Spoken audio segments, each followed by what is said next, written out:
Sanki burnum aşağı düşmüş gibi duruyor değil mi? Şöyle gidiyor sanki aşağı düşüyor.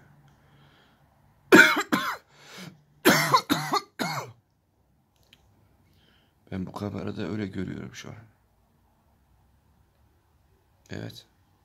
Bu şekilde gidiyor sanki.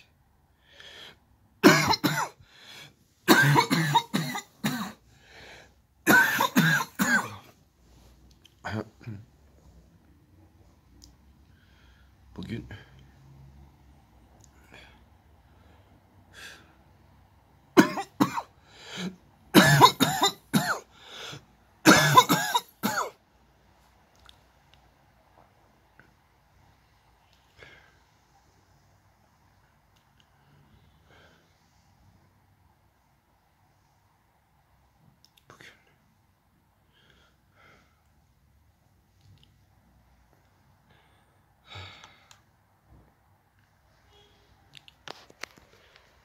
bugün 8. gün. Evet, 8.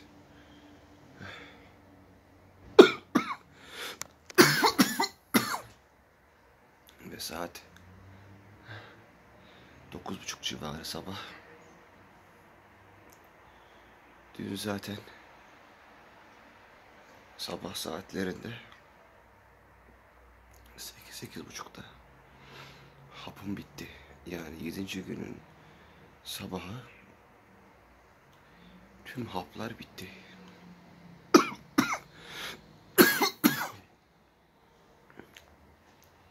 Ona rağmen gördüğünüz gibi hala öksürme dalında.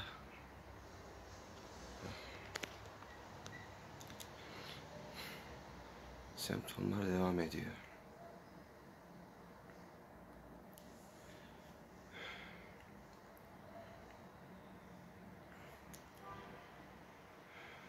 Bugün 8. gün. Dün de böyleydi. Yani 7. gün de böyleydi, bu şekildeydi. Ve 6. gün de bu şekildeydi. Öksürük nedenle bir anda ortaya çıktı derseniz 6. gün. Her şeyi kafaya yazıyorum. 5'te vesaire ateş vardı falan filan, her neyse. 6'da şöyle böyle yoktu hatta. 6. gün ateş gitti. Arkadaşlar onu baştan söyleyeyim. Dün 7. gündü. Ateş yoktu yine. 8. gün ateş yine yok. Yani şuralarımda artık ağrı hissetmiyorum. Tam şuralarımda devasa miktarda ağrılar vardı. Böyle sağa sola selam verdiğimde namaz esnasında bu tarafa ve bu tarafa böyle bakmak zorundayız ya. Şuradan onu bakamıyordum ya. Böyle bir acı veriyordu ki şurası, işte ateşten.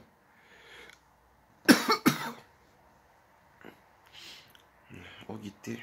Her neyse, ateş. Onun yerine bu öksürük geldi ya. 6. gün geldi. Ateş gitti. 6. gün yok ateş. 7. gün yok. 8. gün yok. Ateş yok. Ha, diyeceksiniz ki ateş yoksa iyi bir şey değil. İyileşemedik. Ateş yok ama 6. gün, 7. gün bir baş dönmesi vardı. Ağrı değil, dönme. Baş öyle bir dönüyor ki 6. ve 7. günler. Ya bütün günler döndü de bu dönüşler hakkında bilgi vereyim dedim. Çok feci dönüyor başınız. Dengeyi sağlayamıyorsunuz. Bir şeye odaklanamazsınız, mümkün değil. Yani bir diğer etkisinden bahsedeceğim. Şurayı görüyor musunuz?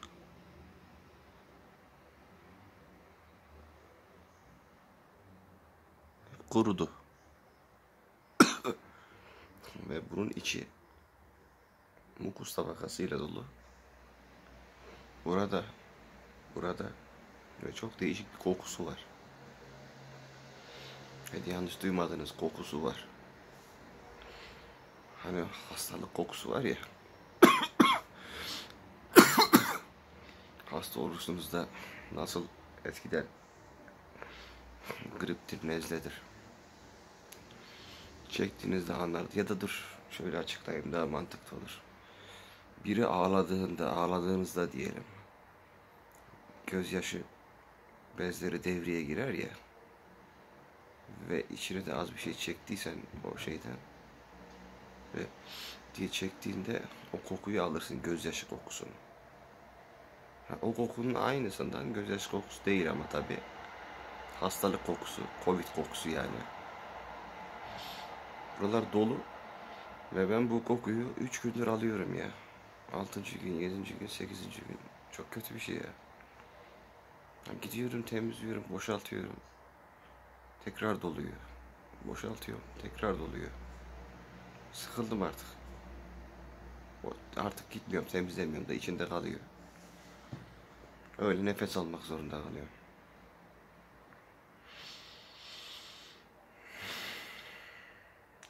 Fazla derin nefes alırsanız öksürürsünüz. Benim şimdi yaptığım gibi. Ben fazla çektim. Anladınız mı?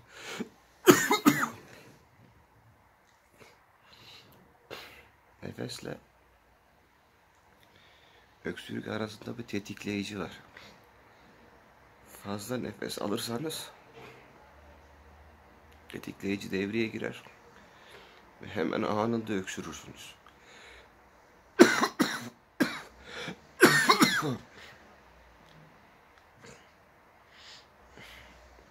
Halsizlik zaten baş safhada. Onu söylemeliyim. Halsizim yani, bakın yatıyorum. Ağzım bile açamıyordum dün. Çoğu zaman açıyorum, çoğu zaman açamıyorum. Karışık bir durum. Ama yani gel şuradan bakkala git, 2 ekmek al da gidemem. Enerji sıfır yani, yok. Olmayan bir şeyi yalan söyleyemem yani. Namazı bile zor kıldım ya. Namaz varken bile insan zorlanıyor. 4 rekat değil mi ya? 4 rekatı dahi kılarken zorlandım ya. Zorlanıyorum ya. Bazen zaman çizelgesi gidiyor. Mesela dün gece 12'de uyuyayım dedim. Uyudum. Sabah 9 küsürde kalkmışım. Normalde namaza kalkacaktım 5.30'da. Sesleri duyuyorum burada. Alarm sesi böyle zonluyor. Baz bız ses geliyor. Yani kalk namazı kıl diye. Kalkamadım ya. Kalkamadım. Onun ben burada olduğunu biliyorum. Ve zınlıyor telefon böyle. Kalk kalk kalk diye. Yok. Kalkamıyorsun. Enteresan. Yani gözün kapalı her şeyi görebiliyorsun. Sıkıntı yok. Ama o gözü açamıyorsun yani. Enteresan bir hastalık bu ya. Neyse. Bunu anlatmış oldum. Zaman çizelgesi oynadı. Bir de hap bitti ya. Şimdi 8'de kalkıyordum ben. Biraz kahvaltı yapıyordum. 8.30'da hap içiyordum. Şimdi hap da yok. O yüzden bakın 9.30'a kadar uyanmam gecikti. Neden? Öyle çünkü. Disiplin gitti.